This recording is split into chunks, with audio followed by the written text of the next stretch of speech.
ሰላም ጤና ይስጥልን የተወደዳችሁና የተከበራችሁ በዓለም ዙሪያ የምትገኙ የጣና ቴሌቪዥን ቤተሰቦች እንደምን ዋላችሁ። አክብሮታዊ ሰላምታችን በያላችሁበት የምድር ዳርቻ ሁሉ ይድረሳችሁ እያልን የጥቅምት 11 ቀን 2018 ዓ.ም የጣና ቴሌቪዥን ያመሻሽ ዜናችንን ይዘንላችሁ ቀርበናል። እስከ መጨረሻው አብራችሁን በመቆየት እንድትከታተሉን እየጋበዝን የሰዓቱን ዜናዎች ርዕሶቹን አስቀድመን እናስደምጣችኋለን። እየፈረሰ ያለው የባዲን አስተዳደር ሙሉ የወረዳው ሚልሻ ወደ ፋኖ ተቀላቅሏል። በቅርቡ ከመቶ በላይ የሚልሻ አባላቱ በፋኖ እርምጃ የተወሰደባቸው ሲሆን ከሞት የተረፉት ደግሞ ሙሉ ትጥቃቸውን እንደያዙ ፋኖን ተቀላቅለዋል። በየትኛው ቀጠና ነው ይህ የሆነ የሚለውን በዜናችን ይደመጣል። የአማራ ሕዝብ የሉና ትግል ባለቤቱ የአማራ ሕዝብ ነው። በመሆኑም ሕዝብ በዚህ ሰዓት ለፋኖ ሁለት ወሳኝ ጥያቄዎችን ማቅረብ እንፈልጋለን ሲል አስተያየቱን ሰጥቷል። ጥያቄዎቹ ምንድናቸው የሚሉትን ከዜናችን ታገኙታላችሁ። ከወልቃይት ጠገዴ አዲስ ዜና ተሰምቷል። ከሁመራ የተሰማው የደስታ ዜና ምንድነው? ዜናችን በዝርዝር ይዞታል። ሙሉን ተሰሙታላችሁ። የጄኔራሎቹ የህዳር ቀጠሮ በአዲስ አበባ ተደግሷል። ቀጠሮ በምን ጉዳይ ነው የተዘጋጀው? በዚህ ቀጠሮ የትኞቹ ጄኔራሎች ይገኛሉ? ምዕራብ አፍሪካ ላይ የተባረረችው ፈረንሳይ ምስራቅ አፍሪካ ላይ እንድትመጣ ምን አስገደዳት? ዝርዝር መረጃ ተዘጋጅቶለታል፣ እናስደምጣችኋለን። ድላችን ኩራት ብቻ ሳይሆን ቁጭትም የሚፈጥር ነው። በአንድ ኮር ሰራዊት የቅንጅት ውጊያ ይህን ያህል ድል ከተቀዳጀን መላው አማራ አንድ ቢሆን የት በደረስን ነበር ሲል የፋኖ መሪው ተናግሯል። ይህን የተናገረው የፋኖ መሪው ማን ነው? በየትኛው ድል ነው ይህን እንዲናገር የቻለውስ? ዜናችን ዝርዝር አዘጋጅቶለታል። አርበኛውም ባንደበቱ ይናገራል። ሰዓቱን ጠብቆ ሁሉም ይቀርብላችኋል። እነዚህንና ሌሎች የተመረጡ መረጃዎችን አሰባስበን ያሰናዳነው ዜናችን ከዚህ ሰዓት ጀምሮ ወደ እናንተ መቅረብ ይጀምራል። በድጋሚ እስከ መጨረሻው አብራችሁን ቆዩ እያልን በቀጥታ ወደ ዝርዝር ዘገባው እናልፋለን። የወረዳው ሚልሻና አድማ በተና በሙሉ ፋኖን ተቀላቀለም። የአማራ ፋኖ ብሔራዊ ኃይል ደጃዝማች በላይ ዘለቀ ከትናንት በስቲያ የደቡብ ጎንደር ዞን እስቴ ከተማን ሲቆጣጠር በርካታ የወረዳው አድማ በተናና ሚልሻ አባላት ላይ እርምጃ መውሰዱ ይታወቃል። ከሞት የተረፉት የወረዳው የሚልሻና አድማ በተና አባላት 16 ሲሆኑ ሁሉም አፋባ ደጃዝማች በላይ ዘለቀ ሜጀር ጄኔራል ባንታባት አንደኛ ኮር ጉና ክፍለ ጦርን ተቀላቅለዋል። የጉና ክፍለ ጦር ስቴዲየንሳ ብርጌድ በመካነ ኢየሱስ ከተማ በመግባት በባዲኑ የአድማ በተናና የሚልሻ መዋቅር ላይ በከፈተችው ጥቃት ከ80 በላይ የሚሆኑት የማያዳግም እርምጃ የተወሰደባቸው ሲሆን ከ23 በላይ የሚሆኑት ደግሞ ከባድ ቆስለኛ ሆነው ወደ ደብረታቦር ሆስፒታል መግባታቸውን ትናንት በምሽት ዜናችን መዘገባችን አይዘነጋም። ከሁለት ቀን በፊት በተሰራው የከተማ ሰርጂካል ኦፕሬሽን የመካነ ኢየሱስ ከተማ አስተዳደር ፖሊስ መምሪያ ከፍተኛ አመራር ኢንስፔክተር ሊያውን ጨምሮ ሌሎች አመራሮችም ሙትና ቆስለኛ በመሆናቸው ከሞት የተረፈው አመራር ትናንት ዕቃውን እየጫነ እንደነበር መዘገባችንም ይታወሳል። ዛሬ በጧቱ ከስፍራው በደረሰን መረጃ ደግሞ የሚልሻ መሪውን ጨምሮ 16 የሚሆኑ በወረዳው የሚገኙ የሚልሻ አባላት ከነሙሉ ትጥቃቸው በአካባቢው የምትገኘው ስቴዲየንሳ ብርጌድን መቀላቀላቸውን ገልጸዋል። የጉና ክፍለ ጦር ስቴዲየንሳ ብርጌድ የሚዲያና ኮሙኒኬሽን ክፍል በጉዳዩ ዙሪያ ለጣና ቴሌቪዥን እንደገለጸው የፋኖን የትግል ዓላማ የተረዱ የሚልሻና አድማ ብተና አባላት ቢዘገይም ወደ ፋኖ እየመጡ ነው። በዛሬው ዕለትም ከ15 በላይ ሚልሻ አባላት ተቀላቅለውናል ብሏል። ዛሬ ከብልጽግናው ካምፕ ወጥተው ፋኖን የተቀላቀሉት የሚልሻ አባላት በበኩላቸው ስለወጡበት ምክንያት ሲያስረዱ በቅርቡ ፋኖ ከተማ ውስጥ በባዲን ካድሬና የጸጥታ መዋቅሮ ላይ ባደረሰው ጥቃት ጓደኞቻቸው ሙሉ በሙሉ ማለቃቸውን ተከትሎ እነርሱም ድንጋጤ ውስጥ እንደገቡ ገልጸው በባዲን ካድሬዎች መካከል የተፈጠረውን ችግርም እንደ ምክንያት አንስተዋል። እኛም በህይወት የተረፍነው ሌላ የሥራ ስምሪት ተሰጥቶን ሌላ ቦታ በመሆናችን እንጂ እንደ ጓደኞቻችን ልጆቻችንንና ቤተሰቦቻችንን ጥለን መሞታችን አይቀርም ነበር ሲሉ የተናገሩት የሚልሻ አባላቱ ዛሬም ይህን ዕድል አግኝተን ፋኖን በመቀላቀላችን ደስተኞች ነን ብለዋል። እስቴ ላይ መሽጎ የነበረው የባዲኑ ጥምር ጦር መመታቱን ተከትሎ ትናንት ከደብረታቦር በዙ 23 ታጅቦ 2 ሻለቃ ኃይል ወደ መካነ ኢየሱስ ከተማ ቢገባም አመራሩንና ቆስለኛውን አውጥቶ ለመውሰድ ካልሆነ በስተቀር ለአድማ ብተናውና ለሚልሻው ኃይል ዋስትና እንደማይሰጥ ፋኖን የተቀላቀሉት የሚልሻ አባላቱ ጨምረው ገልጸዋል። ከብልጽግናው ካምፕ ከርተው የወጡትና የስቴዲየንሳ ብርጌድን የተቀላቀሉት የሚልሻ አባላት በብርጌዱ ከፍተኛ አመራሮች ደማቅ አቀባበል የተደረገላቸው ሲሆን በቀጣይ ለሚደረገው የአማራ ሕዝብ የሉና ትግልም አማራዊ ኃላፊነታቸውን ለመወጣት መዘጋጀታቸውን ተናግረዋል።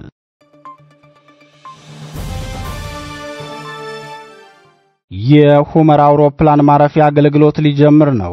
አቶ አሸተ ደምለው ህወሓት የሰሜን ዕዝ ሰራዊትን ከጀርባ ከመታውና ጦርነቱ ከተጀመረበት ጊዜ ጀምሮ ከአገልግሎት ውጭ ሆኖ የቆየው የሁመራ አውሮፕላን ማረፊያ በቅርቡ ወደ ስራ ሊመለስ መሆኑ ተገለጸ።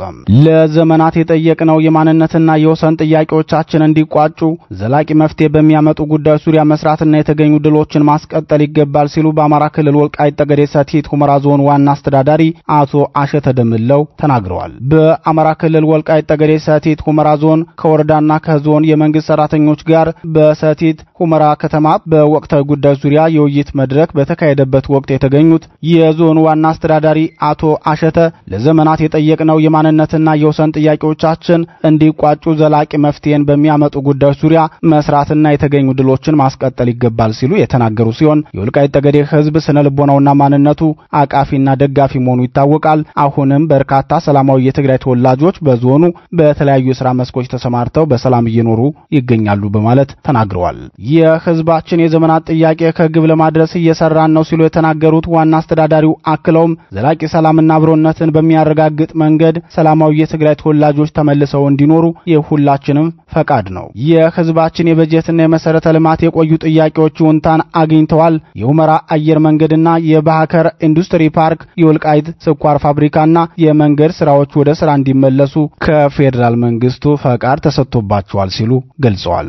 የወልቃይት ጠገዴ የማንነት አስመላሽ ኮሚቴ ሰብሳቢውና የዞኑ ምክትል አስተዳዳሪ ኮሎኔል ደመቀ ዘውዱ በበኩላቸው ዞኑ ያለ በጀት ባለፉት ዓመታት በህብረተሰቡ ተሳትፎ በርካታ የመሰረተ ልማት ግንባታዎች አከናውኗል። በዚህ ዓመት ደግሞ የፌደራል መንግስት የህዝቡን ጥያቄ በመፍታት የበጀት ተጠቃሚ ማድረጉ የተሻለ አገልግሎትን ህዝቡ እንዲያገኝ ያስችላል ሲሉ ተናግረዋል። ካረጀው የህወሓት አስተሳሰብ ወጥተውና የሰላምን አማራጭ ተከትለው በዞኑ ይኖሩ የነበሩ ሰላማዊ የትግራይ ተወላጆች ወደ ነበሩበት ተመልሰው እንዲኖሩ ፈቃደኞች ነን ሲሉ የተናገሩት በአማራ ክልል ወልቃይት ጠገዴ ሰቲት ሁመራ ዞን የሰላምና ጸጥታ መምሪያ ኃላፊው ኮሎኔል ደመቀ በታማኝነት ህብረተሰቡን በማገልገል የጀመርነውን የእውነትና የፍትህ ጥያቄ ምላሽ እንዲያገኝ የመንግስት ሰራተኛው ኃላፊነቱን መወጣት አለበት በማለት ጥሪ አቅርበዋል። የትግራይ ተፈናቃዮችን በተመለከተ የፖለቲካ ቁማር እየተጫወተ ያለው ህወሓት ተፈናቃዮች ወደ ወልቃይት ካልተመለሱ ጦርነት ከፍታለው እያለ ሲሆን የወልቃይት ጠገዴ ሰቲት ሁመራ ዞን አስተዳዳሪዎች በበኩላቸው ተፈናቃዮች ወደ ወልቃይት እንዲገቡ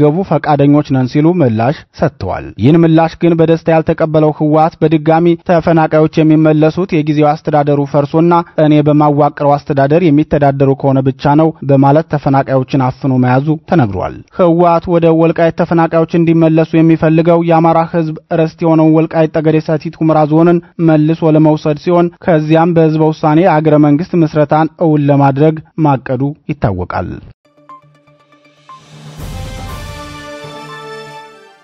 ለፋኖ ሁለት ጥያቄዎች አሉን። ህዝብ የአማራ ፋኖ ብሔራዊ ኃይል አጼ ቴዎድሮስ ዕዝ 8ኛ በላይ ዘለቀ ክፍለ ጦር ሽፈራው ገርባው ብርጌድ ነጻ ባወጣው ሸበል በረንታ ወረዳ ጥቅምት 9 ቀን 2018 ዓ.ም ህዝባዊ ውይይት አካሂዷል። በህዝባዊ ስብሰባው በፋኖ የትግል ደረጃ ወቅታዊ የአማራና የኢትዮጵያ ሁኔታና አገዛዙ በአማራ ህዝብ ላይ ያደረሰ ያለው አሰቃቂ ጭፍጨፋ ተነስቶ ውይይት ተደርጎበታል። የህዝባዊ ስብሰባውን አስመልክቶ ለጣና ቴሌቪዥን መረጃውን ያደረሰው የክፍለ ጦሩ ቃል አቀባይ ክፍል 2000 በላይ ህዝብ የተሳተፈበት ህዝባዊ መድረክ ፋኖ ከማህበረሰቡ ጋር ስላለው ግንኙነት፣ የሎጂስቲክ አሰባሰብን በተመለከተ፣ የመልካም አስተዳደር ችግሮችን በተመለከተ፣ የቀበሌ ማህበራዊ ፍትህ አሰራርን በተመለከተና ጨካኙ የብልጽግና አገዛዝ እየፈጸመ ስላለው አረመኔያዊ ድርጊት በተመለከተ እንዲሁም የቀበሌ የጎበዝ አለቃዎችን በመገምገም በወቅታዊ ጉዳዮች ላይ ውይይት አድርገናል ብሏል። የብልጽግናው አገዛዝ በአማራ ህዝብ ላይ እየፈጸመ ስላለው አረመኔያዊ ተግባር ሰፋ ያለ ውይይት ማካሄዱን የገለጸው የሽፈራው ገርባው ብርጌድ ቃል አቀባይ ክፍል የህዝባዊ ውይይት መድረኩን የመሩት የክፍለ ጦሩ አመራሮች በስብሰባው ለተሳተፉት የአካባቢው ነዋሪዎች በዚህ ቅዱስ በሆነው የአማራ ህዝብ የሉና ትግል እንዲሁም ሽፈራው ገርባው ብርጌድ በሸበል በረንታ በሚያደርጋቸው ተጋድሎች ህዝባችን እንደ ትላንቱ እያካሄደ ያለውን ድጋፍ አጠናክሮ እንዲቀጥል ሲሉ ጥሪ አቅርበዋል። የአማራ ህዝብ የሉና ትግል ባለቤቱ የአማራ ህዝብ ሲሆን የትግሉን አደራ ለሰጠው የአማራ ፋኖ የሚያደርግለትን ሁሉን አቀፍ ድጋፍ ያለማቋረጥ እየለገሰ መሆኑ ይታወቃል። ይህን የተረዳው የብልጽግናው አገዛዝ በበኩሉ በንጹሃን ላይ መጠነ ሰፊና መልከ ብዙ ግፎችን በመፈጸም ፋኖና የትግሉ ባለቤት የሆነውን የአማራን ህዝብ ለመለያየት ብዙ ስራዎችን እየሰራ ይገኛል።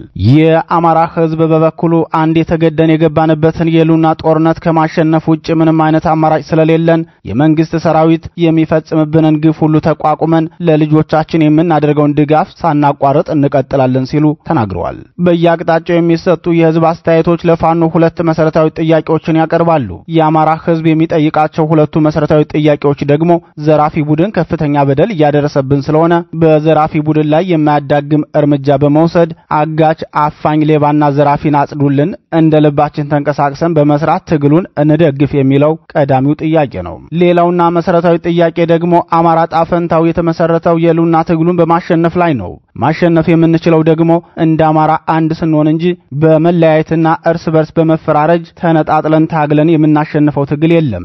በመሆኑም ሁሉም የፋኖ አደረጃጀቶች መሪዎች ተግባብተው ሶስተኛ ወገን ሳያስገቡ ራሳቸው ተነጋግረው አንድ ወጥ አማራዊ አታጋይ ድርጅት ይዘው እንዲመጡ አሁንም ጥያቄያችንን እናቀርባለን ይላሉ። የተናጠል ትግልና የችርቻሮ ድል የአማራ ፋኖ ትግል መዳረሻ ግብ አለመሆኑን የሚናገሩት አስተያየት ሰጪዎች አማራ ለማሸነፍ ብቸኛ ምርጫው የሆነው የፋኖ አንድነቱን ማስጠበቅ ስለሆነ በአንድነት ላይ አሉታዊና አፍራሽ ሚና ያላቸውን አካላት ከድርጅታቸው እንዲቆጠቡ በማድረግ መርህና የአማራን ህዝብ ጥቅም ባስቀደመ መልኩ አንድነትን በመፍጠር ትግሉን እንዲመሩት ለፋኖ መሪዎች የሚቀርብላቸው ተደጋጋሚ ጥያቄ ነው።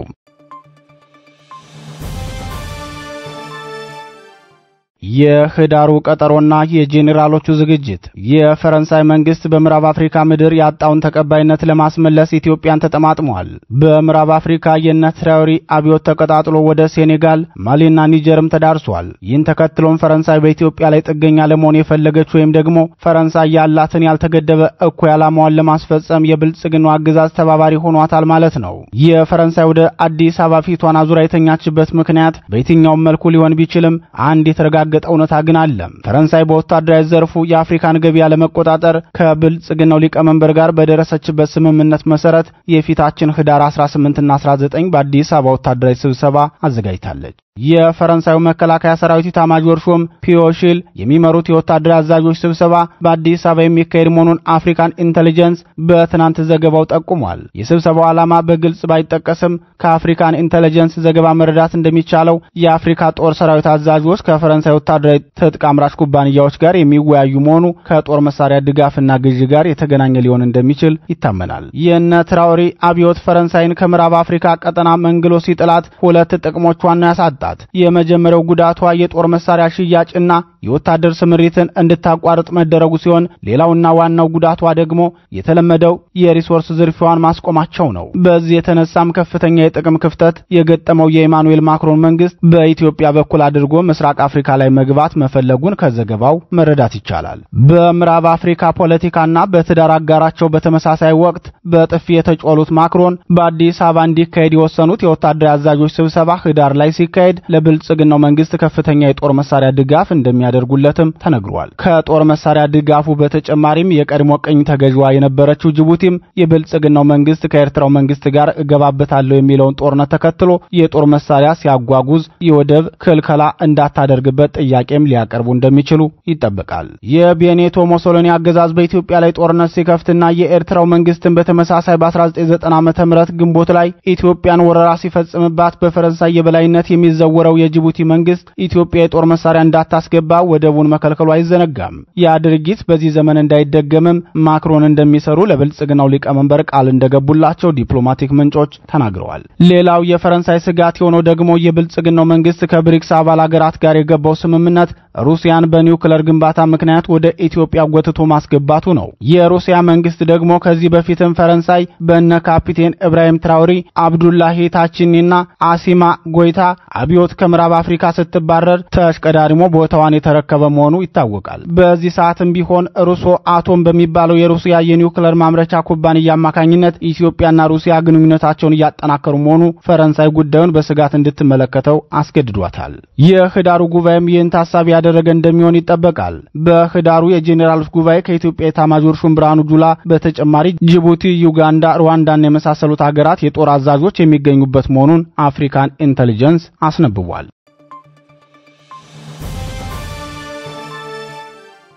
የጨጮኸው ተጋድሎ በኮሩ አዛዥ አንደበት የአማራ ፋኖ ህዝባዊ ድርጅት ጎንደር ጠቅላይ ግዛት እዝ ከፍ ያለው ደሴ 206ኛ ኮር ጨጮህ ላይ ያደረገውን ተጋድሎ ታላቅ ድል ተቀዳጅቶበታል። የድሉን ስፋት አስመልክቶ አስተያየቱን የሰጠው የኮር ዋና አዛዥና የግዙፉ ገብርዬ ክፍለ ጦር ዋና አዛዥ አርበኛ ኮሎኔል አዲሱ ደባልቄ የጠላትን ቅስም ሰብረን የወገንን ክብር ያጎናጸፈ ድል ነው የተቀዳጀነው ብሏል። ዋና አዛዡ አክሎም በአንድ ኮር የቅንጅት ውጊያ የተገኘውን ድል ስንመለከት እንደ አማራ አንድ አለመሆናችን ምን ያህል እንደጎዳን ያሳየ ድል ነው የተቀዳጀ ነው። የጠላት ኃይል ከፍተኛ ኪሳራ የደረሰበትን ተጋድሎ ያደረግነው ከታጠቅነው መሳሪያና ከያዝነው ሰራዊት በተጨማሪ የተነሳንለት ዓላማ ጠላታችን ከሚዋጋበት ዓላማ የበለጠ ህዝባዊ ስለሆነ ነው ሲል ተናግሯል። የጠላት ሰራዊቱ ብቻ ሳይሆን የፖለቲካ መሪውም ቢሆን ምንም አይነት የህዝብ አጀንዳ የለውም ሲል የተናገረው አርበኛ አዲሱ ደባልቄ የአማራ ህዝብ አሸናፊነቱ አንድነቱ ላይ የተመሰረተ ነው። ለአንድነት ሁሉም ቀና ሆኖ መገኘት ይኖርበታል። እንደ ኮርም ሆነ እንደ ገብርዬ ክፍለ ጦርም ለአንድነት በራችን ክፍት ነው። አማራ እንዲያሸንፍና መከራውን እንዲያስቀር ሁሉም የአማራ ታጋይ በአንድነት መቆም ይኖርበታል ሲል ተናግሯል። አርበኛ አዲሱ ደባልቄ የጨጮውን ተጋድሎና የአማራ ፋኖ የአንድነትን ጉዞ አስመልክቶ የሰጠው ማብራሪያ ተከታትለን እንመለስ። ተገናለው ከጣና ቴሌቪዥን ነው። አርበኛ አዲሱ ደባልቄ የአፋር ጎንደር ጠቅላይ ግዛት እዝ 206ኛ ኮር ዋና አዛዥ እንዲሁም ደግሞ የግዙፍ ገብርዬ ክፍለ ጦር ዋና አዛዥ እንደምን ሰነበት ወንድም አለም? እግዚአብሔር ይመስገን። ሰላም ናችሁ? እንዴት ናችሁ? ደህና ነን እግዚአብሔር ይመስገን። እኛ ደህና ነን እግዚአብሔር ይመስገን። እንግዲህ ሰሞኑን አንተ የምትመራው ኮር አንተ ምክትሉና ደግሞ ዘመቻ መምሩ በፊት ለፊት የመራችሁት ተጋድሎ ጨጮሆና ዙሪያውን አካሄዳችሁ ድል እንደተቀዳጃችሁ ሰምተን ነበር። ተጋድሎ ምን ይመስላል ወንድም አለም? እሺ አመሰግናለሁ። እንግዲህ የነበረው ተጋድሎ ከፍ ያለው ደሴ 206ኛ ኮር በስሩ ያሉትን ክፍለ ጦሮች ይዞ በተንቀሳቀሰበት ሰዓት ለጥላት ኃይለኛ ራስ ምታት ነበር ሆኖበት የነበረው። በእንቅስቃሴያችን ሁሉም ከብዙ አቅጣጫ ከመቄት ከጋይንት ከታች ጋይንት ላይ ጋይንት ከክምር ድንጋይ ያለው የጥላት ኃይል እንቅስቃሴ ሲያደርግ ነበር። ይሄን ያደረገበት የኛ እንቅስቃሴ እጅጉን አስፈሪ ስለነበረ ነው። በዚህም እኛን ለመበተን በኮሩ ስር ያሉ ክፍለ ጦሮች ወደ ያቅጣጫቸው እንዲሄዱ በተደጋጋሚ በነበርንበት ጨጮህ አካባቢ ባለንበት ቀጠና በተደጋጋሚ አፈና ሙከራ አደረገ፣ እንቅስቃሴ ያደረገ፣ በብዙ አቅጣጫ አስገባ። ነገር ግን አልተሳካለትም። ግዙፍ የሆነ ኃይል ነበር ይዘን ስንንቀሳቀስ የነበርነው። በመጣበት ሰዓት ያው አይቀጡ ቅጣት እየተቀጣ መልሶ ወደ ዋሻው ያዘውን አስከሬና ቁስለኛ እያያዘ ወደ ዋሻው ወደዛ ወደ ከተማ ነው እየገባ ያለው እና እጅግ አስደናቂ የሆነ ትግል ነው ስናደርግ የሰነበትነው። የነበረው ነገር ይሄ ነው። እንግዲህ አንድነታችን እጅግ አስፈሪና ውጤት ምናስመዘግብበት መሆኑን በአደባባይ አስመስክረናል፣ አይተናል። እንግዲህ አንድ ኮር ይሄን ያህል ካስጨነቀ ካስፈራና ይሄን ያህል አይቀጡ ቅጣት ካቀጣ ጠላትን ሌላው አጠቃላይ እንደ ድርጅትም እንደዚህ እንዳማራም አንድ ብንሆን ግን ከዚህ በላይ ምን እንደምናደርግ ፍንተው አርጓ ሳይቶናል የኛ ኮር ባደረገው ተጋድሎ ማለት ነው። እጅግ በጣም እናመሰግናለን አርበኛ አዲሱ ደባልቄ ስለሰጠን ማብራሪያ እንዲሁ ስለተጋድሏችሁ ከልብ እናመሰግናለን።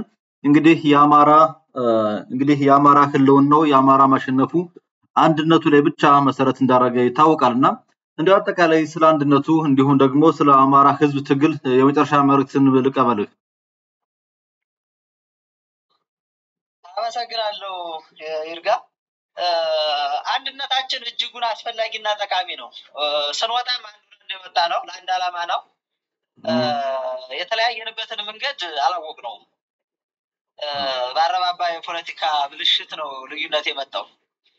ውጤት የምናስመዘግበውና ጥላትን ማሸነፍ የምንችለው ግን አንድ ስንሆን ነው።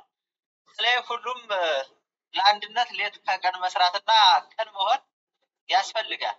ቀን መሆን ሌላ እውቀት ያለው በእውቀቱ እውቀት የሌለው ደግሞ ቅንነቱን ካካፈለ ሌላ የሚያስፈልገን ነገር የለም። የተቸገርነው ቅንነትም እውቀትም ስለነሳን ብቻ ነው ማለት ነው። እና አማራን ማዳን የምንችለው ማሸነፍ የምንችለው የምንፈልገውን ዓላማ ማሳካት የምንችለው አንድ ስንሆን የጥላቱን ጥላት በማድረግ የሚመጣ ለውጥ የለም። ስለዚህ እኔ እንደ 206ኛ ኮር ወይም እንደ ከፍ ያለው ደሴ ኮር አንድነቱን እንፈልገዋለን። ለአንድነት ልባችንም ሁሉ ነገራችንም ክፍት ነው፣ በራችን ክፍት ነው። ስለዚህ አንድነት ጠቃሚ መሆኑን በግልጽ ፍንትው አድርገን እናሳያለን እንፈልጋለን። ዝም ብሎ በመግለጫ ብቻ ህዝባችን ማደናገር ተገቢ አይደለም። ገሌን የገፋው አፋር ነው አፋባ ነው በሚል ያልሆነ የፖለቲካ ብልሽት ህዝባችን በመግለጫ እያደናገር ነው። ከዚህ ወጥተን ቀን ሆነን አንድ መሆን አለብን። አንድ ከሆነ ግን እርግጠኛ ሆኜ እናሸንፋለን። በምንም አንደለም። የኃይል ብዛታችንም የመሳሪያ ብዛታችንም ተገዳዳሪ ሆነናል። በኃይል ብዛት እጅጉን ነጥቀናል፣ በልጠናል። ጥላት የያዘውን መሳሪያ በአንጻሩ ይዘናል አሁን ማለት ነው። ማጥቃት የሚችሉ መሳሪያዎችን ይዘናል ማለት ነውና እንግዲህ የወጣንበት ዓላማ ለአማራ ነው፣ ለሀገር ነው። አንድ ከሆነ ሀገር እናድናለን። ጥላት ግን የአገዛዙን ወንበር ለማዳን ብቻ ነው። ለህዝብ የሚባል ነገር የለም ፈጽሞ፣ ለሀገር የሚባል የለም። የስልጣን እድሜውን ማራዘም ብቻ ነው። ይሄ ምንን ያመላክታል? ለስልጣኑ ብቻ እንደነበረ ያመላክታል ማለት ነው። ስለዚህ ፈጽሞ ለህዝብ የሚሆን ለሀገር የሚሆን ታሪክም ሰላም ዓላማም የላቸው። ስለዚህ እኛ የወጣንበት ዓላማ ብዙ ነገራችን ጥለን ለዚህ የሆነው ለአማራ ስንል ነው፣ ለሀገር ስንል ነው እና አንድ ከሆነ እናሸንፋለን፣ ሀገርም እንጠቅማለን ማለት ነው የምፈልገው። ጨርሻለሁ። እሺ ዘፍትልን ክቡራትና ክቡራን የጣና ቴሌቪዥን ቤተሰቦች ለሰዓቱ የተመረጡ መረጃዎቻችን የተከታተላችኋቸውን ይመስሉ ነበር። በምሽቱ የዜና ወጃችን እስከምንገናኝ በዚሁ ተሰናበትን። ጤና ይስጥልን።